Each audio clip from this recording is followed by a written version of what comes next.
नमस्कार, सभी का स्वागत है हमारे संस्कृत स्पेस के इस यूट्यूब चैनल पर। साथियों, आप सभी को पता है कि संस्कृत स्पेस की टीम विगत कुछ दिनों से योगी बैच प्रारंभ की है। उसके द्वारा योगी बैच प्रारंभ किया गया है जो कि यूपी टीजीटी के लिए है। और उसी योगी बैच में यूपी टीजीटी की श्रृंखला में हम लोग करातार्जुनीयम की हमारी सीरीज चल रही है, नीति शतकम की सीरीज चल रही है। उसी में एक हम लोगों की कल से क्लास प्रारंभ हुई है शिवराज विजयम की। तो शिवराज विजयम की कल हमने जो क्लास देखी थी उसमें हमने क्या क्या देखा था। उसके क्लास में हमने देखा था कि ग्रंथ का परिचय, जो शिवराज विजयम है उसका रूपरेखा, उसका स्ट्रक्चर क्या है, उसका परिचय क्या है। और हमने देखा था ग्रंथकार का परिचय अर्थात अंबिका दत्त व्यास का परिचय। ठीक है, तो हमने दोनों चीजों पर ध्यान दे लेते क्योंकि वहां से प्रश्न पूछे जाते हैं। अक्सर प्रश्न पूछे जाते हैं अंबिका दत्त व्यास के जीवन परिचय को लेकर के, उनके ग्राम को लेकर के, उनके जन्म समय को लेकर के, उनकी रचनाओं को लेकर के। और ग्रंथ से भी पूछ लिया जाता है कि उसका विभाजन क्या है, उसकी रीति क्या है, उसमें रस क्या है, उसमें पात्र कौन है। तो ये क्लास हमने देखी थी।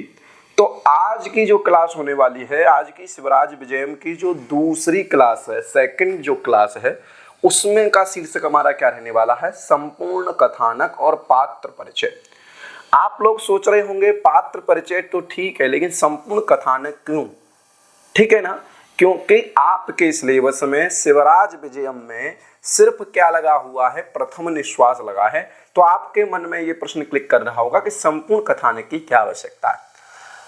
तो देखिए, आप जब यूपी टीजीटी के पुराने गत वर्षों के जो प्रश्न पत्र हैं उनको अगर आप उठा करके देखेंगे तो आपको ये चीज पता चलेगी कि जब तक हमारी कथानक, संपूर्ण कथानक जब तक क्लियर नहीं है तब तक हम प्रश्नों का, कुछ प्रश्न ऐसे होते हैं 30% प्रश्न जिनका आप आंसर नहीं कर पाएंगे।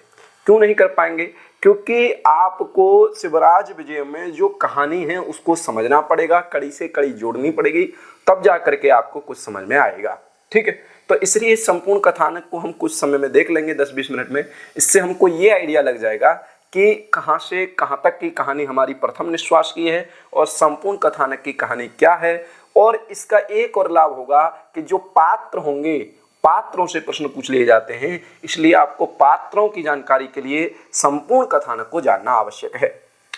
इसलिए हम 2 पॉइंटों को आज देखेंगे।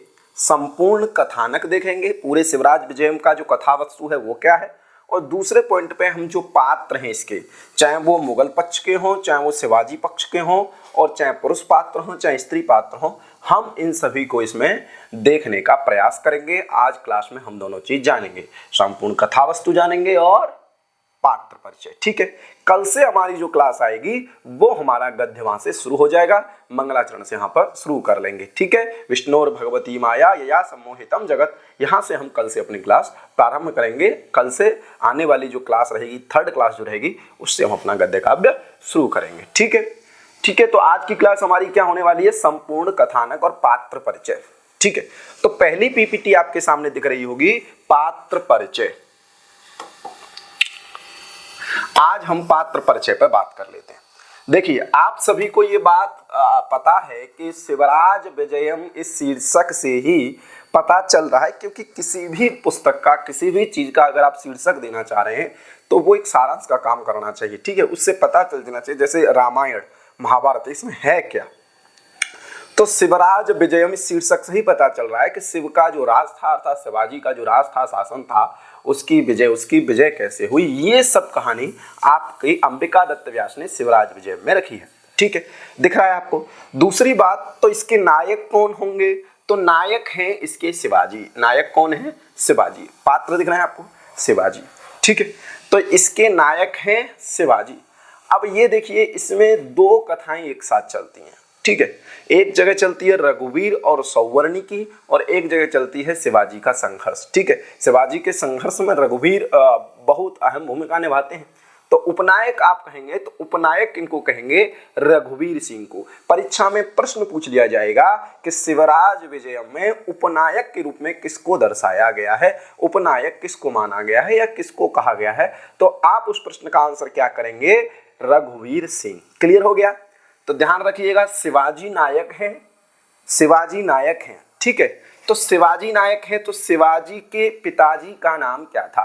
ठीक है, शिवाजी की माता जी का नाम क्या था? ठीक है, तो ध्यान रख लीजिएगा, शिवाजी की जो माता थी उनका नाम था जीजाबाई।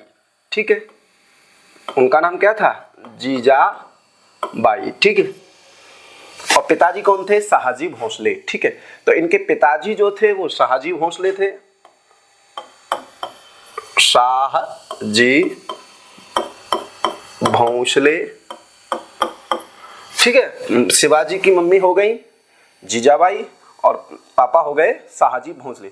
इनका पुत्र था जिनका नाम था संभाजी। ठीक है, 1630 में इनका जन्म हुआ था और 1680 में ये खत्म हो गए और 1674 में इनका राज्याभिषेक हुआ था रायगढ़ के दुर्ग पे।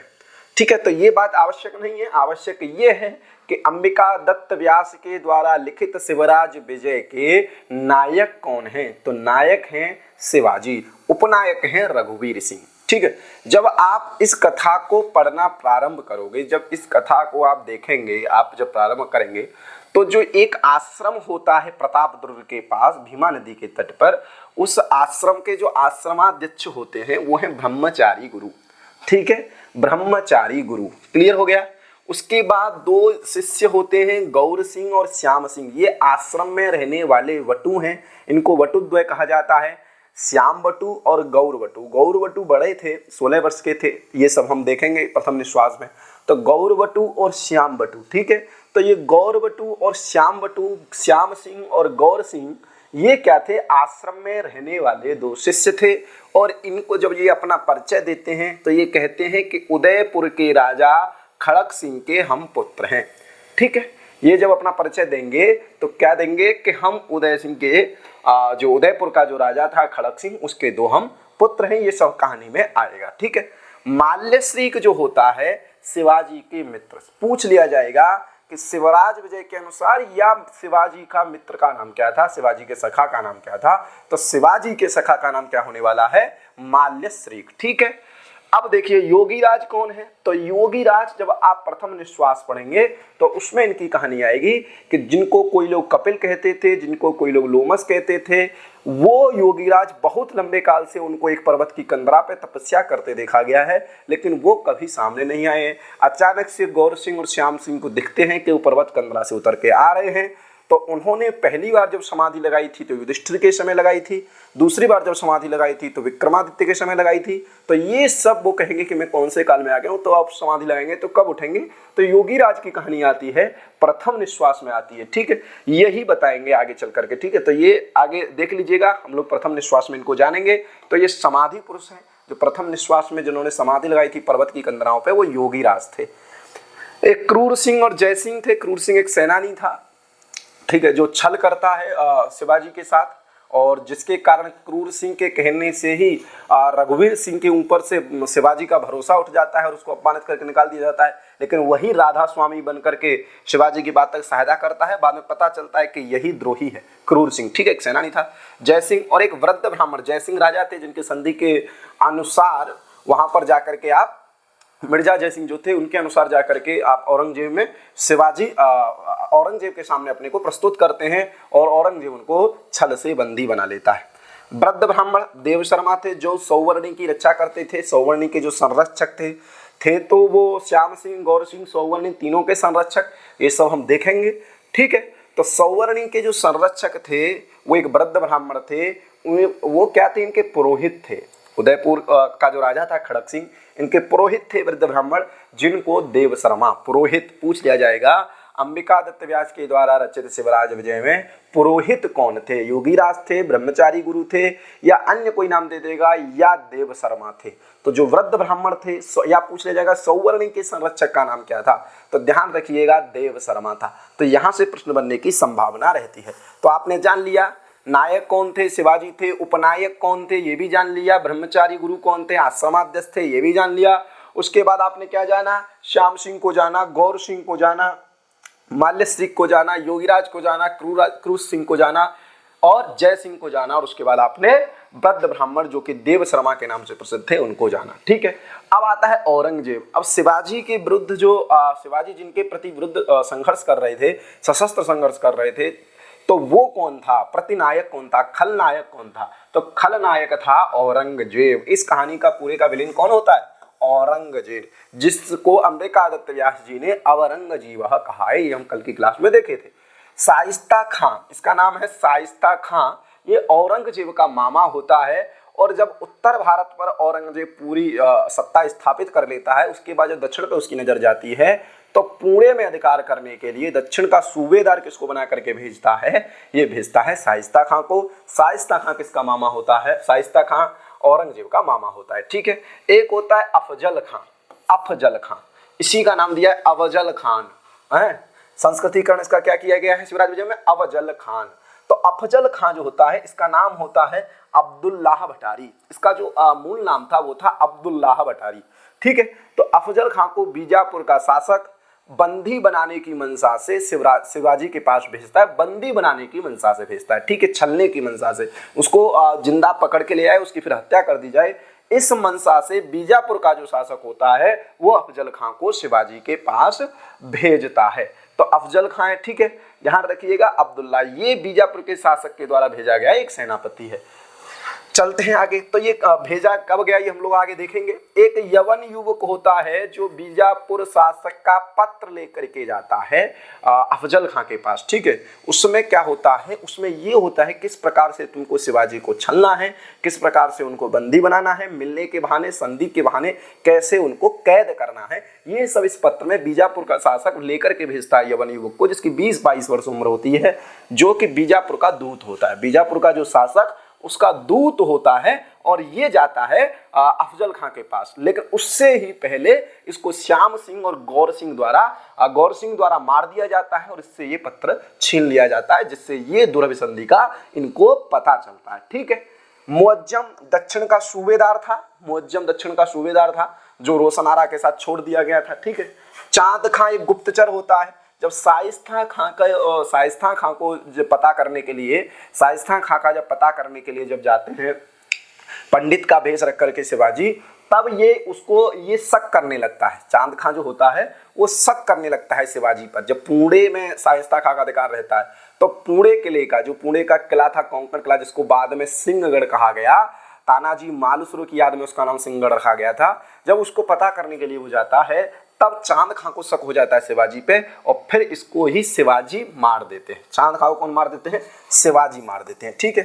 रहमत खां जो था बीजापुर का था, ठीक है। पंडित गोपीनाथ संदेशवाहक था, पंडित गोपीनाथ संदेशवाहक था। अफजल खां की तरफ से कौन जाता है? कृष्णजी भास्कर।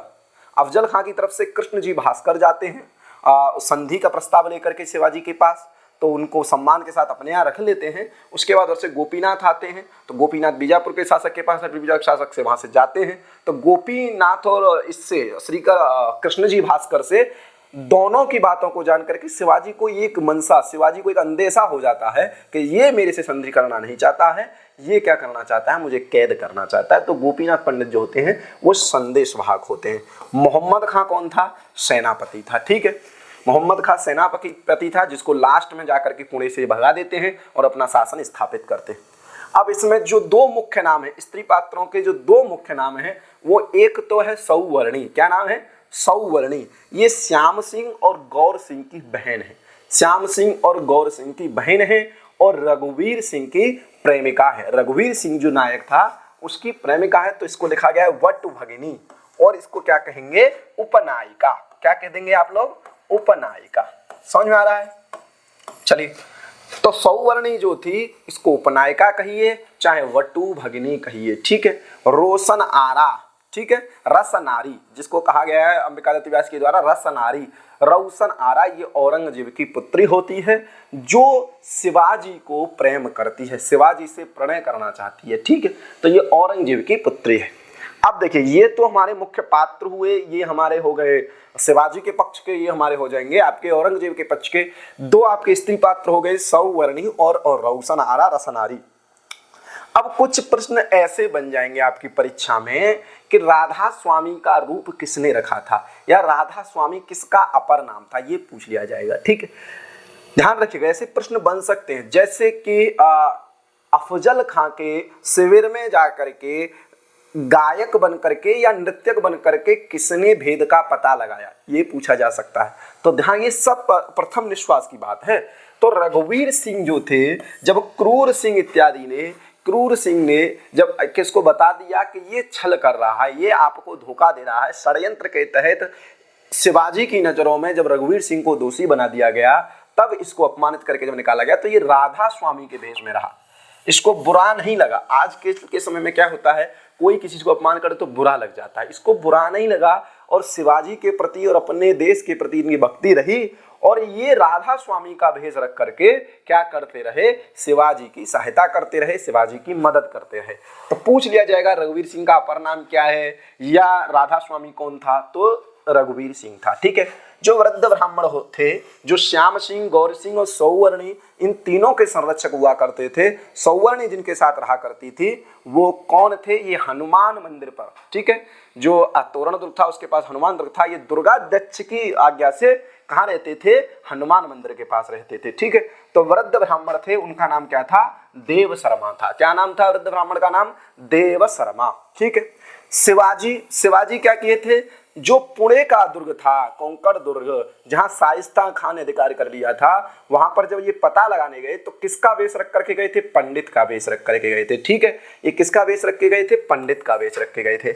अब गायक वेशधारी बटू कौन था, जो गायक का वेश रख करके, गायक का वेश रख करके अफजल खां के शिविर में जाकर के पता लगा के आया था कि क्या चल रहा है वास्तव में, तो वो कौन था, गौर सिंह। ये पूछ लिया जाएगा, ऑप्शन में दिया जाएगा गौर सिंह, श्याम सिंह, शिवाजी या रघुवीर सिंह। तो आपको क्या आंसर करना है, गौर सिंह आंसर करना है। तो गायक वेशधारी जो बटू था वो कौन था, गौर सिंह था। औरंगजेब की उपाधि क्या है, पूछ लिया जाए कभी परीक्षा में सामान्य परिचय की दृष्टि से कि औरंगजेब की उपाधि क्या है, तो औरंगजेब की उपाधि है आलमगीर। क्या उपाधि है, आलमगीर। तो इतना आपको पता चल गया। ठीक है। तो मुगल काल जो था उसका चरमोत्कर्ष काल जब था, तो उसमें जो अंतिम राजा था ये माना जाएगा कि औरंगजेब था। इसके बाद पतन शुरू हो जाता है, मुगल काल का पतन शुरू हो जाता है। ठीक है। भारत में राष्ट्र के प्रति चेतना, राष्ट्रवाद की चेतना आ जाती है। ठीक। तो इतना क्लियर हो गया। आपने पात्र देख लिए, नायक देख लिया, नायिका देख ली, रस हमने देख लिया था कि संघर्ष है तो वीर रस है, पांचाली रीति है, ये सब हमने मोटा मोटा देख लिया। तो यहाँ से आपके प्रश्न बनने की संभावना है, और आप पुराने प्रश्न उठा करके देखेंगे तो यहाँ से आपको कई प्रश्न मिल जाएंगे। ठीक है। चलिए, ये तो हो गया पात्र वाला सेशन। इसके बाद हम क्या देखने वाले हैं, इसके बाद हम देखेंगे कि क्या कथा है, इस शिवराज विजय की कथा क्या है, इसको हम समझने का प्रयास करेंगे। ठीक है। चलें तो देख लेते हैं। यह ग्रंथ बंगला उपन्यास की धारा से प्रेरित है। क्या लिखा है, यह ग्रंथ जो है शिवराज विजयम जो ग्रंथ है ये बंगला की धारा से प्रेरित है। क्यों, ऐसा नहीं है कि बंगला की पृष्ठभूमि इसमें दिखाई गई है, इसमें दिखाया गया है महाराष्ट्र की घटना वर्णित है जो शिवाजी और औरंगजेब को लेकर के है। लेकिन मैंने कल आपको बताया था कि पंडित हीरानाथ शुक्ल के अनुसार उनके अपने आधुनिक संस्कृत साहित्य में ये बताया गया कि महाराष्ट्र जीवन प्रभात जो रमेश चंद्र दत्त का एक बंगला उपन्यास है उसकी ही कृति है, उसी का अनुवाद है। तो ये बंगला उपन्यास की धारा से प्रेरित है। बंगला उपन्यास आपका कौन था, महाराष्ट्र जीवन प्रभात। क्या था,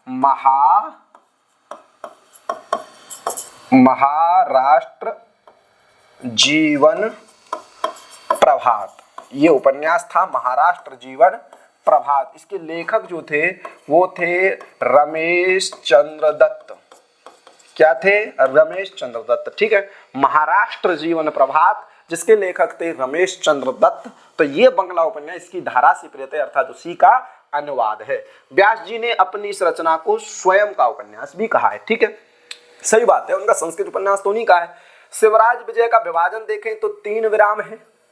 ठीक है, कितने विराम है, 3 विराम है। 3 जगह शिवराज की कथा रुकती है और प्रत्येक विराम में 4-4 निश्वास है। तो कितने निश्वास हो जाएंगे, 3 विराम हैं और 4-4 निश्वास हैं, तो कितना हो जाएगा, 12 निश्वास। कितना हो जाएगा, 12 निश्वास है। तो पूरी कथा शिवराज विजयम की जो पूरी कथा है ये कहाँ कितने निश्वासों में वर्णित है या कितने विरामों में, तो 3 विराम 12 निश्वास। इसके नायक शिवाजी हैं, ये हम लोगों ने जान लिया। प्रतिनायक औरंगजेब है, अर्थात खलनायक औरंगजेब है, और शिवाजी का चरित्र उदात्त रूप में वर्णित किया गया है। ठीक है, और यह एक ऐतिहासिक उपन्यास है। ये कम से कम आपको 5 से 8 बार ये प्रश्न देखने को आपको मिलेगा पिछले प्रश्नों में कि शिवराज विजयम की विधा क्या है, शिवराज विजयम कैसा काव्य है। तो ये ध्यान रखिएगा, ऐतिहासिक उपन्यास की कोटि में इसको रखा जाता है, ये ऐतिहासिक उपन्यास कहा जाता है। क्लियर हो गया, गद्य साहित्य के अंतर्गत ये आता है। ठीक है, तो आपने पात्र जान लिया और कुछ सामान्य चीजें जान ली। अब देखिए कथा यहां से प्रारंभ होती है, कथा यहां से प्रारंभ होती है। आपको पता है कि औरंगजेब ने उत्तर भारत पर शासन किया। उत्तर भारत पर दिल्ली जब उसका केंद्र हुआ करता था, दिल्ली जब उसका केंद्र हुआ करता था, यहीं से वो समूचे भारत पर नजर रखता था। ठीक है, समूचे भारत पर दिल्ली से नजर रखता था। जब ये चीज उसने जीत ली, तब उसका ध्यान किधर जाता है, दक्कन और दक्षिण की तरफ जाता है। दक्कन के भार पर जो महाराष्ट्र इत्यादि है, पूरे बीजापुर कर्नाटक इत्यादि तक सबका यहाँ पर जाता है। ठीक है, यहाँ जाता है। बीजापुर आपका यहाँ था कर्नाटक, ठीक है, ये बीजापुर हुआ करता था। अब जब इधर जाता है तो यहाँ पर ये बीजापुर जाता है, तो शाइस्ता खां जो था, शाइस्ता खां को भेजता है उधर जाकर के आप जाओ और वहां से सत्ता को चलाओ। ठीक है, तो यह इसी के बीच की कहानी है। ठीक है, इसी के बीच की कहानी है कि औरंगजेब यहाँ से बैठ के करता है। जब ये सब खत्म हो जाता है तब औरंगजेब अपने हाथ में सत्ता लेता है। ठीक है, तो ये सब यहाँ से कहानी चलती है महाराष्ट्र को लेकर के। तो कुछ चीजें इसमें आएंगी। दिल्ली का किला जहाँ पर औरंगजेब था, दिल्ली के किले से क्या करता है औरंगजेब, निगरानी करता है, पूरे सुविधा भेजता है। तो आप देखेंगे बीजापुर का किला है। ठीक है, आज ये ऐसी स्थिति में दिखता है, वर्तमान स्थिति इसकी ये है। तो बीजापुर का जो किला है, बीजापुर का शासक ही क्या करता है, अफजल खां को भेजता है। अफजल खां जो होता था बीजापुर का शासक भेजता है। कहाँ भेजता है, तो शिवाजी के पास भेजता है। कहाँ भेजता है, शिवाजी के पास। तो जो वीर शिवाजी थे ये उस समय कहाँ रहते थे, प्रतापदुर्ग में। कहाँ रहते थे, प्रतापदुर्ग में। पूछ लिया जाएगा कि बीजापुर के शासक ने जब अफजल खान को भेजा तब शिवाजी कहाँ रहते थे, तो शिवाजी कहाँ रहते थे, प्रतापदुर्ग में रहते थे।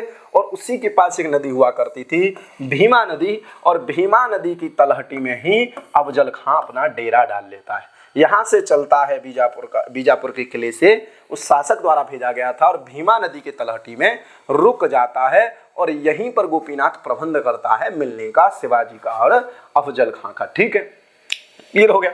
उसके बाद जब ये सब मर जाता है, ये सब कुछ खत्म हो जाता है, उसके बाद हमारे कौन होते हैं, सिंहदुर्ग में जो शिवाजी होते हैं ये रघुवीर को एक पत्र देते हैं कि आप प्रतापदुर्ग से जाइए और तोरण दुर्ग की सहायता लेकर के जो सिंहदुर्ग है वहां पर ये आप ये पत्र पहुंचा दीजिए। तो जब ये जाता है कौन, रघुवीर सिंह जब जाएगा शिवाजी के कहने से, तो ये तोरण दुर्ग जाएगा और तोरण दुर्गाध्यक्ष की सहायता से ये हनुमान मंदिर जाता है। यहाँ पर देव शर्मा किसको लेके रहते थे, सौवर्णी को लेके रहते थे। ठीक है, तो देव शर्मा, तो यहीं पर ये पहली बार वाटिका में किससे मिलता है, सौवर्णी से मिलता है। ध्यान रखिएगा। ठीक है, यहाँ से मिलता है, इनकी प्रणय कथा यहाँ से शुरू होती है। ठीक है, इसके बाद सिंहदुर्ग जो था यहाँ पर शाइस्ता खां था। सिंहदुर्ग शाइस्ता खां था, यहाँ शाइस्ता खां था सिंहदुर्ग में। और ये कहाँ पड़ता है, पुणे में। इसको कोंकण किला भी कहा जाता था, पहले कोंकण किला कहा जाता था। तानाजी मालुसरे के बलिदान के कारण इसको सिंहदुर्ग कहा गया, सिंहगढ़ कहा गया। ठीक है, तो शाइस्ता खां यहाँ पर करता था जो छल से, अब इसको मारेंगे और ये भाग जाएगा, इसकी उंगली कट जाएंगी, ये सब कहानी हम आगे पढ़ेंगे। तो आपको पता चल गया, ये चित्र आपको देखने को मिलेंगे सिर्फ प्रथम निश्वास में। प्रथम निश्वास की बात है, ये सब प्रतापदुर्ग में शुरुआत होगी कि जैसे जाएगा अफजल खां, तो जब शिवाजी कहाँ निवास कर रहे हैं, प्रतापदुर्ग में। पूछ लिया जाएगा प्रथम निश्वास में किस नदी का वर्णन है, तो प्रतापदुर्ग के पास कौन सी नदी है, आपकी भीमा नदी है। और अफजल खां किस नदी के तट पर रुकता है, ये सब प्रश्न बन सकते हैं। तो कहाँ रुकता है, भीमा नदी के तट पर रुकता है। ठीक है, उसके बाद कहाँ जाता है रघुवीर सिंह, तोरण दुर्ग जाता है, सिंहदुर्ग में भेजना है उसको। ठीक है, हनुमान मंदिर जाता है, हनुमान मंदिर पे सौवर्णी कहाँ रहती थी, तो हनुमान मंदिर के रहती थी। ठीक है, तो ये सब बात आपको आवश्यक है जानना। ठीक है, चलते हैं आगे। अब हम लोग कहानी को देखेंगे। अब देखिए, यहां से हमारी कहानी प्रारंभ होती है। संक्षेप में हम पूरी कहानी को जान लेंगे। ठीक है, तो देखेंगे, वीर शिवाजी ने दक्षिण में यवनों के आधिपत्य तथा अत्याचारों से खिन्न होकर स्वतंत्रता के लिए संघर्ष प्रारंभ किया। ठीक है, आपको पता है कि मुगल काल था, औरंगजेब था, उसका अत्याचार चहुओर व्याप्त था। दक्षिण की ओर जब उसकी कदम फैलने लगे, दक्षिण की ओर जब उसकी गणना लगी, तो उसके यवनों मतलब मुगलों के आधिपत्य तथा अत्याचार से वो खिन्न हुए, दुखी हुए और अपनी स्वतंत्रता के लिए, अपनी देश के लिए, अपनी मातृभूमि के लिए, अपने लोगों के लिए उन्होंने सशस्त्र संघर्ष प्रारंभ किया।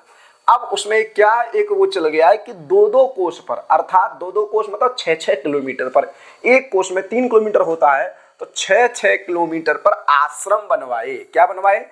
आश्रम। वो आश्रम क्या करते थे?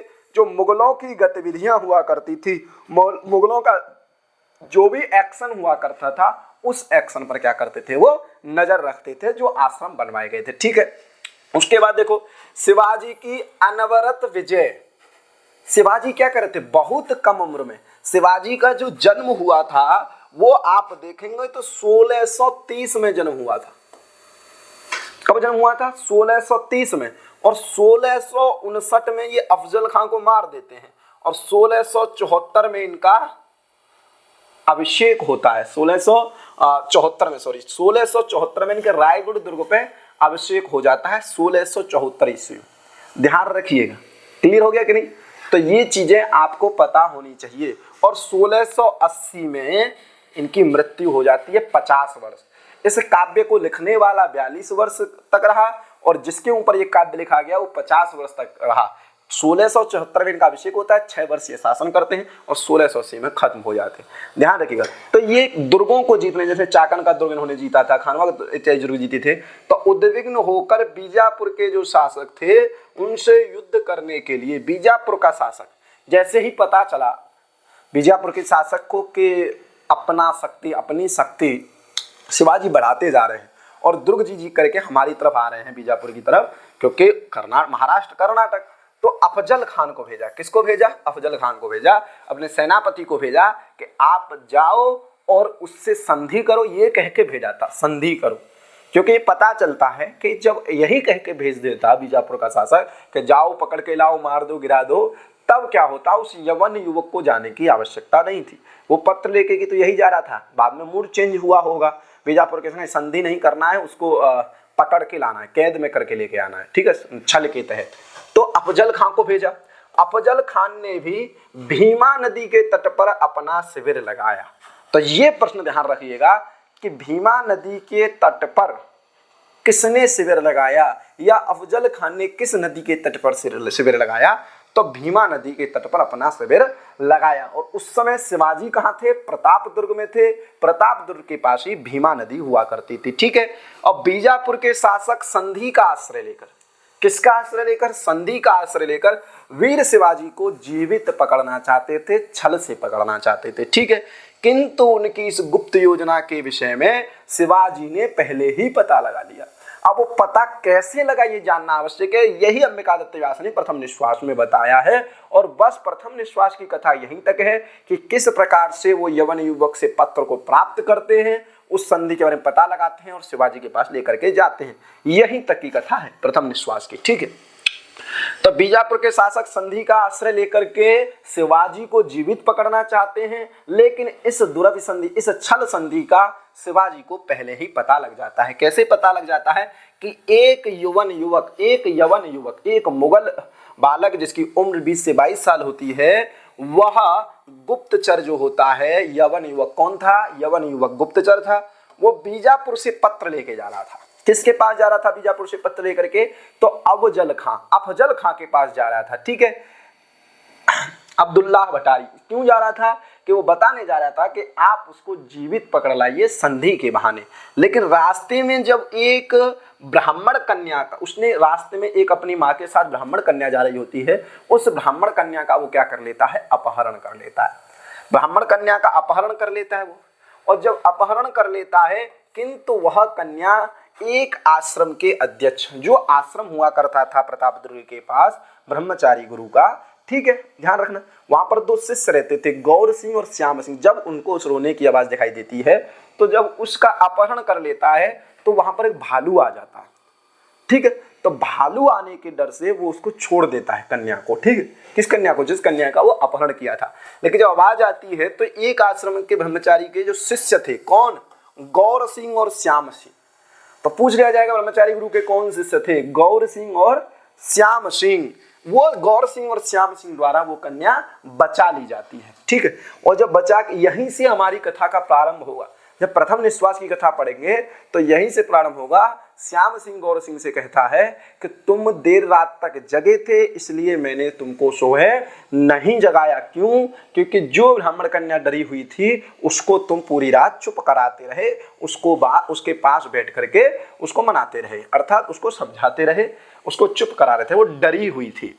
ठीक है, तो ये गौर सिंह क्या करता है, उस यवन युवक को मार देता है। ठीक है, बाद में उस कन्या को लेके जाता है, समझाता है। वहीं से ये कथा प्रथम निश्वास की प्रारंभ होगी। गौर सिंह सुबह उठेगा और वो कहेगा कि मैं तो बहुत देर तक सो लिया, अब जाकर के मैं गुरुजी के लिए, जो ब्रह्मचारी गुरु हैं उनके लिए जाकर के फूल चुन लेता हूँ। तब तक श्याम सिंह आ जाता है, वो कहता है भाई फूल मत चुनो, मैं चुन चुका हूँ, तुम बहुत लेट जगे हो, कि मुझे जगाया क्यों नहीं था? इसलिए नहीं जगाया था कि तुम रात भर उस ब्राह्मण कन्या को चुप कराते रहे, तो लेट से सोए थे। ठीक, इसलिए तो गौर सिंह एवं श्याम सिंह द्वारा बचा ली गई और गौर सिंह द्वारा वह यवन गुप्तचर मारा गया।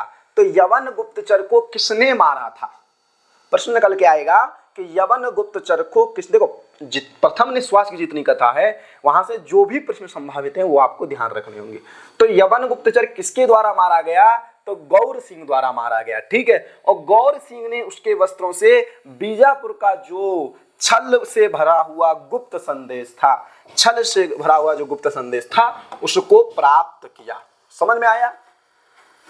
ठीक है, बीजापुर के शासक को जैसे ही लगा कि शिवाजी की शक्ति बढ़ने वाली है, उसने अफजल खां को भेजा। प्रतापदुर्ग में शिवाजी निवास कर रहे थे, भीमा नदी के तट पर जाकर के अफजल खान ने अपना डेरा डाल दिया।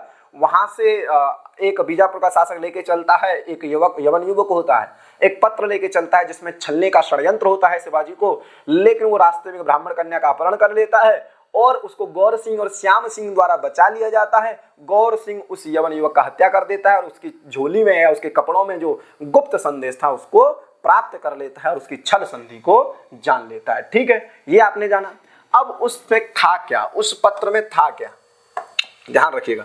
उस पत्र में क्या था? उस पत्र द्वारा बीजापुर की गुप्त जो दुरभ संधि थी, जो छल संधि थी, उसको जानकर शिवाजी वो किसके पास जगह, यहीं तक कथा है। वो प्रथम निश्वास की कथा सिर्फ इतनी है कि वो उस पत्र को लेकर के गौर सिंह से शिवाजी को पहले ही अवगत करा देता है। ठीक है, अब इतिहास की पुस्तकों को जब पढ़ोगे तो पता चलता है कि कृष्णजी भास्कर और गोपीनाथ इन दोनों की बात से सहमत नहीं हुए और उनको अंदेशा लग गया कि वो करने वाला है। लेकिन यहाँ पर एक यवन युवक की कल्पना गौर सिंह श्याम सिंह की, ठीक है ना, शिवाजी ने स्वयं अफजल खां, क्योंकि इनको ज्यादा पता है भाई कितने में जन्म है, 1858 में अंबिकादत्त व्यास को जन्म है। इनके दादा परदादा भी इनको कहानी सुनाते होंगे शिवाजी की, शिवराज विजय की, तब भी इनको सच्चाई पता है कि क्या हुआ होगा उस समय। ठीक है, आजकल के लोगों को क्या पता होगी। ठीक है, तो शिवाजी ने स्वयं अफजल खां को छलने की, उसने कहा टिट फॉर टैट, जैसे के संग तैसा, वो हमको छलने की योजना बना रहा है, हम उसको ही छलने की योजना बना लेते हैं और ये योजना बना लेते हैं शिवाजी। ठीक है, कोई दिक्कत नहीं है। तो बीजापुर के दरबार से संधि प्रस्ताव लेके भेजे गए गोपीनाथ, पंडित गोपीनाथ बीजापुर के दरबार से वहां से आए थे, फिर यहाँ से संधि प्रस्ताव, ये सब एक षड्यंत्र था। ठीक है, कोई संधि फंदे नहीं थी। गोपीनाथ ने प्रतापदुर्ग के पास जो तलहटी थी वहां एक कैंप लगाया और वहां पर व्यवस्था की कि अफजल खां और शिवाजी दोनों मिलेंगे। ठीक है, प्रबंध कर दिया।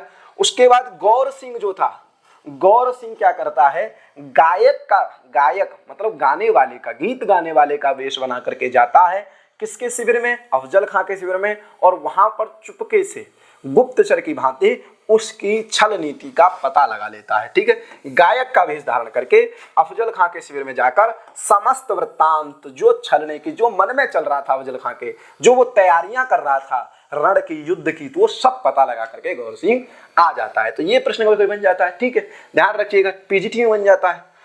तो शिवाजी ने ये पता लगा लिया कि ये मुझको पकड़ने आया है, तो उससे पहले शिवाजी ने अपनी तैयारी कर ली और जो तलहटी में शिविर लगा हुआ था अफजल खां का, उसको अपनी सेना से, अपने मावलों से चारों ओर से घिरवा दिया। ठीक है, सेना ने चारों ओर से जंगलों में घेर लिया। ठीक है, छिपा दी। जब अफजल खान प्रातः काल शिवाजी से मिलने आया तो शिवाजी ने अपने वस्त्रों में कवच पहन रखा था अंदर और हाथ में बग नखा छुपा रखा था, जो हथियार होता है, एक प्रकार का नुकीला हथियार होता है, और जब शिवाजी अफजल खां से गले मिले तो उसका कंधा और गर्दन फाड़कर जमीन पर पटक दिया। ठीक है, तो ये देखना ये कब की बात है, तो ये बात है आपकी 1659 10 नवंबर 1659 10 नवंबर 1659 की बात है। ठीक है, और कब जन्म हुआ है, 1630 में जन्म हुआ है, ध्यान रखना 1630 में जन्म हुआ है। क्लियर हो गया। तो बगनखा किसका जन्म हुआ, 1600 शिवाजी का। तो 10 नवंबर 1659 की बात है। अब ये ध्यान रखना कि बीजापुर के शासक ने 1659 में भेजा था अफजल खां को, और 10 नवंबर 1659 को अफजल खां मारा गया। बगनखा के द्वारा आलिंगन करते समय भूमि पर पटक दिया तथा शिवाजी की सेना ने जो यवन थे चारों ओर से घेर के रखा था, उस यवनों को, उन मुगलों को ही मार दिया और कुछ अपनी जान बचा के भाग गए। क्लियर हो गया यहाँ पर। तो अफजल खां मर गया 1659 ईस्वी में। ठीक है, अब देखो, अब पता क्या चलता है कि गौर सिंह ने जिस ब्राह्मण कन्या की रक्षा की थी उसके संरक्षक एक वृद्ध ब्राह्मण थे। ठीक है, उसके संरक्षक कौन थे, एक वृद्ध ब्राह्मण थे। उनके आने के पश्चात ये ज्ञात हुआ कि जो कन्या है वो गौर सिंह और श्याम सिंह की बहन सौवर्णी है। ठीक है, ध्यान रखना वो वृद्ध जो थे, क्योंकि अभी तक वो कहाँ रहते थे, गौर सिंह और श्याम सिंह ब्रह्मचारी गुरु के वहां रहते थे। लेकिन जब ये पता चलता है कि एक कन्या है और उस कन्या के जब पता लगता है कि ये कन्या हमारे द्वारा बचा ली गई है, अब इसका संरक्षक कौन है खोजते हैं, तो पता चलता है उस कन्या के संरक्षक कौन थे, वृद्ध ब्राह्मण थे। और बाद में जब भेद खुलता है तो पता चलता है कि जो वृद्ध थे वो उनके पुरोहित देव शर्मा थे। क्योंकि जब वो अपनी कहानी बताते हैं, ब्रह्मचारी गुरु के गौर सिंह अपनी कहानी जब बताता है तो कहता है कि गौर सिंह और श्याम सिंह उदयपुर के राजा जो खड़ग सिंह थे उनके दोनों पुत्र थे। एक समय क्या हुआ, जब माता पिता उनके खड़ग श्याम सिंह और गौर सिंह के जब माता पिता की मृत्यु हो जाती है, ये तीनों देव शर्मा के साथ रहने लगते हैं। कौन कौन, सौवर्णी, श्याम सिंह और गौर सिंह। लेकिन एक बार जब शिकार खेलने के लिए घोड़े पे जाते हैं तब ये कुछ लुटेरों द्वारा पकड़ लिए जाते हैं। वहां से कैसे भी करके अपनी जान बचाते हैं और बचा करके जान जब आ जाते हैं तो ये आकर के हनुमान मंदिर के अध्यक्ष की सहायता से महाराष्ट्र पहुंच जाते हैं और वहां पर ही भीमा नदी के तट पर शिवाजी से मिलते हैं और शिवाजी की आज्ञा से वहीं पर जो आश्रम था उस आश्रम में ब्रह्मचारी गुरु की अध्यक्षता में रहने लगते हैं। ठीक है, तो ये पता चलता है यहाँ से कि गौर सिंह और श्याम सिंह की जो बहन थी वो सौवर्णी थी और गौर सिंह और श्याम सिंह के जो पिता थे वो खड़ग सिंह थे, ये उदयपुर के राजकुमार थे। क्लियर हो गया। अब यहाँ पर क्या हुआ, जैसे अफजल खां हुआ तब पुणे में, बीजापुर के साथ पुणे में कौन भेजता है, शाइस्ता खां को। इसको औरंगजेब भेजता है पुणे में शाइस्ता खां को, जो कोंकण का किला होता है, शाइस्ता खां को भेज देता है। ध्यान रखिए, सिंहगढ़ में शाइस्ता खां को। शाइस्ता खां कौन था, औरंगजेब का मामा था। पूना पर अधिकार कर लेता है और शिवाजी के जो महल थे सिंहगढ़ इत्यादि जो तानाजी मालुसरे ने जीता था वहां पर रहने लगता है। ठीक है, अब लगता है कि शिवाजी कहते हैं इसने तो मेरे घर में ही आकर के पैर जमा लिए, तो ये क्लियर हो जाता है कि इससे हमारा युद्ध अनिवार्य है, इस कांटे को निकालना बहुत अनिवार्य है, नहीं तो दुखता रहेगा। शिवाजी ने सिंहदुर्ग में अपना एक संदेश, सिंहदुर्ग में ही कब्जा किया था, तो ये सिंहदुर्ग में अपना एक संदेश रघुवीर सिंह द्वारा, तो ये किसके द्वारा संदेश भेजते हैं, रघुवीर सिंह द्वारा। किसकी सहायता से, तो तोरण दुर्ग जो होता है पास में उसके अध्यक्ष के पास भेजते हैं कि पहले वहां जाओ, वहां से फिर आप सिंहदुर्ग के लिए निकल जाना। और जब तोरण दुर्ग जब जाता है तो आंधी पानी की उपेक्षा करता हुआ रघुवीर सिंह तोरण दुर्ग पहुंचकर दुर्गाध्यक्ष की सहायता से, जो तोरण दुर्ग के अध्यक्ष से, उनकी सहायता से हनुमान मंदिर के पास ठहरता है। तो पत्र लेकर के जब ये जाता है तो कहाँ ठहरता है, हनुमान मंदिर के पास ठहरता है। इसी मंदिर में वो वृद्ध ब्राह्मण देव शर्मा नाम के जो वृद्ध ब्राह्मण थे वो सौवर्णी के साथ रहकर, सौवर्णी को साथ में लेकर रहते थे। समझ में आया कि नहीं। जब शिवाजी के द्वारा रघुवीर सिंह को भेजा गया कि आप ये पत्र तोरण दुर्ग के अध्यक्ष से मिलकर के जाकर के सिंहदुर्ग पहुंचा दीजिए, जब ये लेकर के जाता है तोरण दुर्ग के पास, जाता है तोरण दुर्ग में, तो वहां पर उनके अध्यक्ष होते हैं, वो कहते हैं कि आप हनुमान मंदिर में ठहर जाइए। तो हनुमान मंदिर में जब ये ठहरते हैं वहीं पर मंदिर की वाटिका में गाना गाती हुई सौवर्णी, हमारे ग्रंथों में एक हमारी जो भी प्रेम कहानियां हुई, जैसे राम सीता से मिले वाटिका में मिले, ये मिले वाटिका में मिले, दुष्यंत मिली शकुंतला से वाटिका में मिले, तो वाटिका का आलम्बन उद्दीपन बहुत रहा है। ठीक है, तो मंदिर की वाटिका में गाना गाती हुई सौवर्णी को देखकर रघुवीर सिंह के हृदय में उनके प्रति प्रेम भावना जागृत होती है। ठीक है, सौवर्णी के प्रति। तो ये पता चलता है कि ये नायक हैं, उपनायक हैं और ये उपनायिका हैं, सौवर्णी। क्लियर हो गया, चले आगे। अब शिवाजी के आदेशानुसार रघुवीर सिंह शाइस्ता खां के साथ होने वाले युद्ध, शिवाजी ने यह भी कहा था क्यों कि आप शाइस्ता खां से हमारा युद्ध होगा तो आप जो वृद्ध ब्राह्मण रहते हैं हनुमान मंदिर में, देव शर्मा नाम के, वो बहुत ज्ञानी हैं, उनसे एक बार भविष्य के बारे में जान लीजिएगा, उनके बारे में मुहूर्त एक बार दिखवा लीजिएगा कि हमको विजय प्राप्त होगी या नहीं, समय एक बार जान लीजिएगा। तो होने वाले युद्ध के भविष्य को पूछने के लिए देव शर्मा के पास गए थे। ठीक है, तो देव शर्मा के पास जाते हैं। देव शर्मा सौवर्णी को कहते हैं कि रघुवीर सिंह के गले में मोदक खिलाकर एक माला डाल दो, लड्डू खिला दो और एक माला डाल दो। जब सौवर्णी रघुवीर सिंह के गले में लड्डू खिला के माला डालती है, तब उनसे क्या कहते हैं देव शर्मा कि आप जाओ और सो जाओ, सुबह आकर के मुझे स्वप्न के बारे में बताना, प्रातः काल आकर रात्रि में देखे गए स्वप्न का वृतांत बता देना। ठीक है, प्रातः काल दुर्गाध्यक्ष से संदेश प्राप्त करके संदेश का उत्तर लेके वो देव शर्मा के पास गया। तब उसने बताया कि मैंने स्वप्न में देखा है कि यवनों के साथ युद्ध में विजय होगी और आर्यों के साथ युद्ध में पराजय होगी। इस प्रकार का संदेश वो जान लेता है, इस प्रकार का भविष्य वो पता कर लेता है। ठीक है, भविष्य जानकर वाटिका में आता है। वाटिका में पुनः लौटते समय रघुवीर सिंह सौवर्णी से मिलता है और उसके पश्चात हनुमान जी का प्रसाद लेकर जो शिवाजी ने पत्र भेजा था उसको लेकर सिंहदुर्ग की ओर चल देता है। ठीक है, कहां चल देता है? सिंहदुर्ग की ओर चल देता है। क्लियर हुआ? अब देखिए थोड़ी सी कहानी और बची है। एक बार शिवाजी पंडित का वेश रखे। मैंने बताया था कि शिवाजी ने पंडित का वेश रखा था। जब आप युद्ध तय हो गया, पत्र को भिजवा दिया सिंहदुर्ग में, दोनों ओर से जब बात हो गई कि अब युद्ध कर सकते हैं, तब शिवाजी ने क्या कहा, क्योंकि शिवाजी ने छापा मार युद्ध बहुत चलाया था, गौरिल्ला युद्ध। ठीक है, तो वो पंडित का वेश रख के पूना जाकर गुप्त रूप से वहां का निरीक्षण कराता है। शाइस्ता खां जो पूना पर अधिकार कर बैठा था, तो वो उसके राज में जाकर के, मतलब राज तो था शिवाजी का है, लेकिन उस पर अधिकार कर लिया था शाइस्ता ने। तब शिवाजी पंडित का वेश रख करके चले जाते हैं एक बार मुआयना करने के लिए। और वहीं पर निरीक्षण करने जब आए थे तो संदेह करने पर जो शाइस्ता खां का गुप्तचर होता है चांद खां संदेह करता है शिवाजी पर कि ये कोई गुप्तचर है पंडित के भेष में। तब उनका पीछा करता है, लेकिन शिवाजी द्वारा उस चांद खां को मार दिया जाता है। ठीक है, मार दिया जाता है।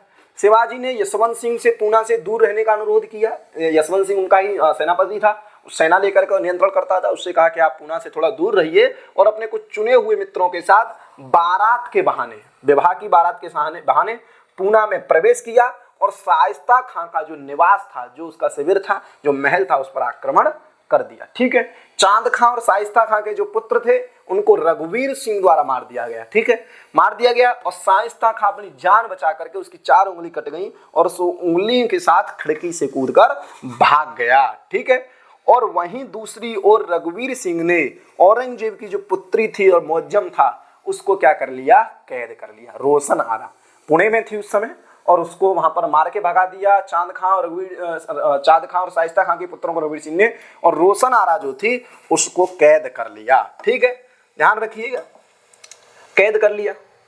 उसके बाद देखते हैं क्या हुआ। ठीक है, अब देखो ये तो इधर की कहानी है। अब उधर की कहानी क्या चल रही है? गौर सिंह, श्याम सिंह, प्रतापरुद्र की कहानी। तो ब्रह्मचारी गुरु गौर सिंह जो था, श्याम सिंह उसमें से बड़ा भाई जो गौर सिंह था 16 वर्षीय, उसको अपने जो पुत्र वीरेंद्र सिंह था उसकी कहानी सुना रहे थे, उसकी कथा सुना रहे थे।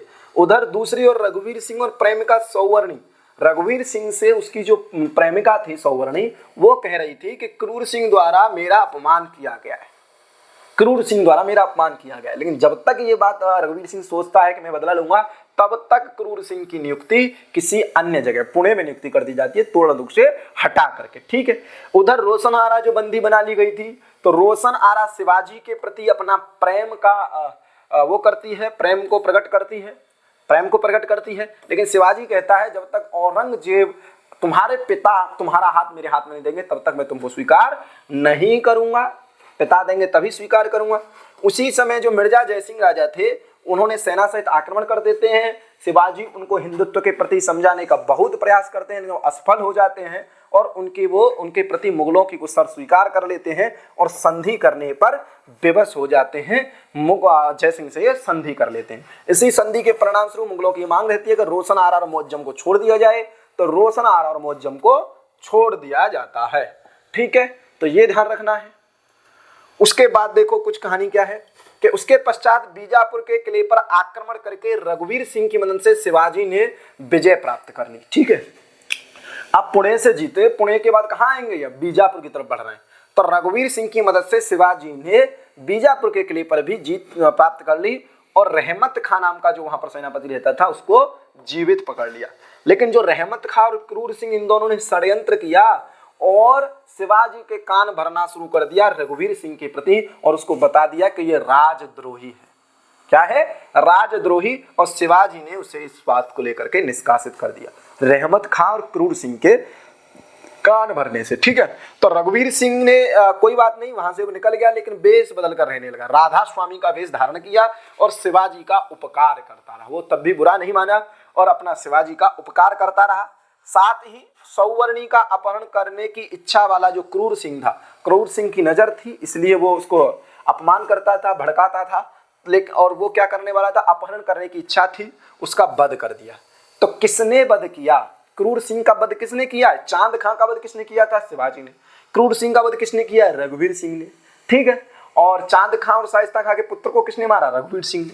और जयसिंह की संधि के अनुसार शिवाजी 1966 में औरंगजेब के राज दरबार में उपस्थित होते हैं। ठीक है, 1966 में उपस्थित होते हैं और मार्ग में जब रास्ते में जाते हैं औरंगजेब से मिलने के लिए उसके राज दरबार में, तो कई लोग और रघुवीर सिंह उनको समझाते हैं कि औरंगजेब पे भरोसा मत करिए। ठीक है, जयसिंह की संधि हो सकता है छलने वाली हो, तो उन पर भरोसा मत करिए, मुगलों पर भरोसा बिल्कुल मत करिए। जैसा कि गुरु गोविंद सिंह भी कहते हैं कि एक लाठी को आप तेल में डुबोएं और उस तेल के डुबोंगे जितने भी तिल उससे चिपक जाएं, तब तक भी अगर मुगल ये कहें कि सत्य है, तब भी भरोसा नहीं करना चाहिए। लेकिन शिवाजी नहीं मानते हैं। अंततः औरंगजेब ने शिवाजी को नजरबंद करवा दिया। जैसे ही वहां पर पहुंचते हैं तो छल पूर्वक औरंगजेब उनको क्या कर देता है, नजरबंद कर देता है, अर्थात बंदी बना लेता है। ठीक है, और मकान के चारों ओर पहरा बिठा देता है। परंतु वो तेज दिमाग के थे, हथियार से नहीं लड़ते थे, दिमाग से लड़ते थे शिवाजी। ठीक है, वो और रघुवीर सिंह दोनों वहां पर एक दूसरे के सहयोग से शिवाजी को वहां से भाग निकल जाते हैं, दोनों भाग निकल जाते हैं। उसके पश्चात पता चलता है शिवाजी को कि राधा स्वामी ही कौन है, रघुवीर है, रघुवीर सिंह ही राधा स्वामी है। यह जानकर शिवाजी ने उसको माफ कर दिया और क्षमा याचना करने लगे कि मेरे से गलती हो गई कि मैंने तुम पर विश्वास नहीं किया। तदनंतर रघुवीर सिंह शिवाजी के साथ वापस लौट आते हैं अपने दुर्ग में और उसे मंडलेश्वर पद प्रदान किया जाता है। प्रश्न पूछ लिया जाएगा, मंडलेश्वर पद किसका है? शिवाजी ने मंडलेश्वर पद किसको दिया था? तो किसको दिया था? राधा स्वामी को, अर्थात रघुवीर सिंह को दिया था। सौवर्णी के साथ उसका विवाह हो जाता है। शिवाजी भी विवाह में सम्मिलित होते हैं। ठीक है, आशीर्वाद देते हैं। सूचना दी जाती है कि संधि में मुगलों को दिए गए सभी किले जीत लिए गए हैं। जो भी संधि होती है और जिसमें वो मुगलों को कुछ किले अपने देते हैं, वो सभी किलों को पुनः जीत लेते हैं। अंत में शिवाजी जो सतारा नगरी थी महाराष्ट्र में, सतारा नगरी कहाँ थी? महाराष्ट्र में बनाकर रहने लगे और धीरे धीरे संपूर्ण महाराष्ट्र पर शिवाजी का आधिपत्य हो गया और वहां पर दक्षिण में भेजा गया जो सेनापति मोहम्मद खां था, उसको इन लोगों ने मार कर भगा दिया। तो ये थी आपकी शिवराज विजयम की कथा। तो शिवराज विजयम की ये पूरी कथा है। ठीक है, ध्यान रखिएगा। समझ में आया कि नहीं? पर आज की क्लास में हम लोगों ने ये जाना कि किस प्रकार से शिवाजी ने सशस्त्र संघर्ष किया, जल्दी जाना, संक्षेप में जाना, तो इतना ध्यान रखिएगा। इसमें से जो प्रथम निश्वास की कथा है, प्रथम निश्वास की कथा सिर्फ इतनी है कि एक यवन युवक को गौरव सिंह मार देता है और उससे संदेश प्राप्त करके वो शिवाजी की तरफ चल देता है सूचना देने के लिए। इतनी कथा इसमें से प्रथम निश्वास की थी। बाकी ये संपूर्ण कथा 12 निश्वास में 3 विरामों में विभक्त है, कही गई है। अब इसमें से प्रथम निश्वास जब हम कल से पढ़ना शुरू करेंगे तो इसमें से हम सब जानेंगे। शहाबुद्दीन को जानेंगे, महमूद गजनवी जानेंगे जो कहानी बताते हैं ब्रह्मचारी, पूरी चीज जानेंगे। कैसे कैसे था, पूर्व दिशा में क्या था, दक्षिण दिशा में क्या था, वाटिका की स्थिति कैसी थी, कौन पहले पुष्प चुनता है, कौन नहीं चुनता, इन सब चीज़ों को हम विशेष तरह से जानेंगे। कल की क्लास में हम पूरे गद्य से पढ़ना प्रारंभ करेंगे। तो आज के लिए बस इतना ही। हम लोगों ने कथा को बहुत अच्छे से जाना। सभी का बहुत बहुत धन्यवाद। बने रहिए हमारे चैनल के साथ। युवा साथ साधु युवा।